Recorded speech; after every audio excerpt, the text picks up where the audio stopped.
देशाची सार्वजनिक आरोग्य व्यवस्था बळकट व्हायला हवी असं मत सर्वच पातळ्यांवर व्यक्त केलं जातं.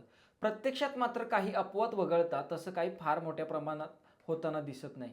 सार्वजनिक आरोग्य यंत्रणेतल्या कर्मचाऱ्यांनी आलेल्या रुग्णांना किमान माणूस म्हणून वागवावं ही अपेक्षाही काही ठिकाणी पूर्ण होताना दिसत नाही. कर्नाटकमध्ये नुकताच घडलेल्या एका घटनेमुळे तर अतिशय खळबळ उडाली आहे.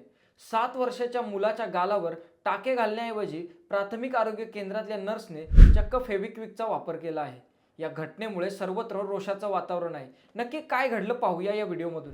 कर्नाटकच्या हावेरी जिल्ह्यातल्या हानागल तालुक्यातल्या अदूर गावात ही घटना घडली. 7 वर्षाच्या गुरुकिशन अन्नप्पा होसामनी नावाचा मुलगा खेळत होता. त्यावेळी त्याला मोठी जखम झाली. त्याच्या गालाला लागलं होतं. त्या जखमेतून मोठ्या प्रमाणावर रक्तस्राव होत होता. ती जखम एवढी मोठी होती की तिथे 3 टाके घालावे लागणार होते. त्या मुलाचे आई वडील त्याला प्राथमिक आरोग्य केंद्रात घेऊन गेले. एवढी मोठी जखम पाहिल्यावर कोणी सामान्य व्यक्ती सुद्धा पटकन प्रसंगावधान राखून काहीतरी प्रथमोपचार करेल. या केंद्रातल्या ज्योती नावाच्या नर्सने मात्र धक्कादायक प्रकार केला. तिने त्या मुलाच्या गालावर चक्क फेविक्विक लावला. या प्रकाराने मुलाच्या आई वडिलांना धक्काच बसला आहे. त्यांनी या प्रकाराचा व्हिडिओ शूटही केला. त्या व्हिडिओत नर्स त्यांची समजूत काढताना दिसत आहे.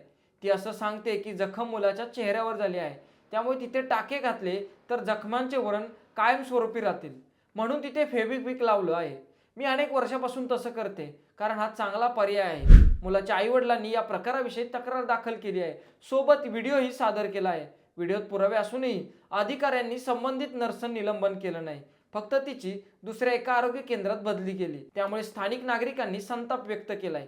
या प्रकाराचा व्हिडिओ व्हायरल झाला. यानंतर सर्वांनी या प्रकाराचा निषेध केला. अखेर हे प्रकरण राज्य सरकारपर्यंत पोहोचलं.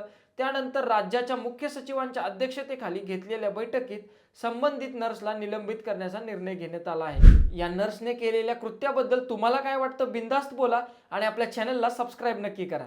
धन्यवाद.